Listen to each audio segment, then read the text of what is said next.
Դուք տեսնում եք մեր տրանսպարանտները, որոնք որ վերաբերում են քաղաքական բանտարկյալներին, ես առաջ գանք, հա, որոնք որ վերաբերում են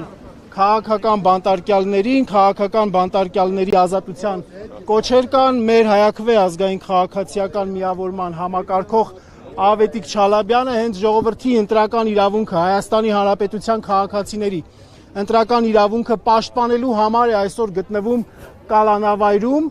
որովհետև մենք վերջին ընտրություններին մասնավորապես, իսկ առհասարակ վերջին 3 տարիների ընթացքում ընտրական գործընթացում Հայաստանի Հանրապետությանը միշտ պաշտպանել ենք քաղաքացու ձայնը, քաղաքացու քվեն, փորձել ենք անել այնպես, ինչպես դիտորդական առաքելությամբ, այնպես էլ վստահված անձանցով վերջին ընտրությունների ժամանակ մենք պաշտպանել ենք այդ կարևոր իրավունքը, կարևոր սահմանադրական իրավունքը, որը ամրագրված է Սահմանադրության 2-րդ հոդվածով, եւ մեզ պատժելու համար,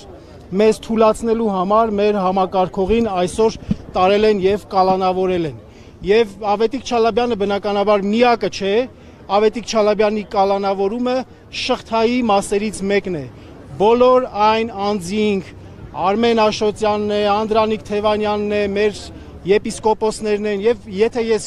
թվարկեմ բնականաբար օրը կմտնի, բոլոր այդ մարդիկ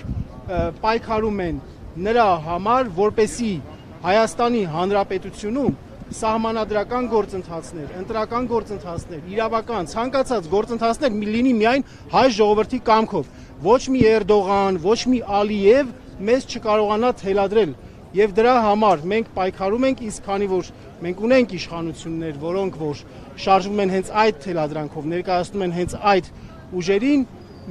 այսպիսի մարդկանց լրացնելու համար եւ Ալիևյան սահմանադրությունը հանգիստ անցկացնելու համար ձերբակալում, կալանավորում, մեկուսացնում են եւ փորձում են լրացնել ազատ խոսքը։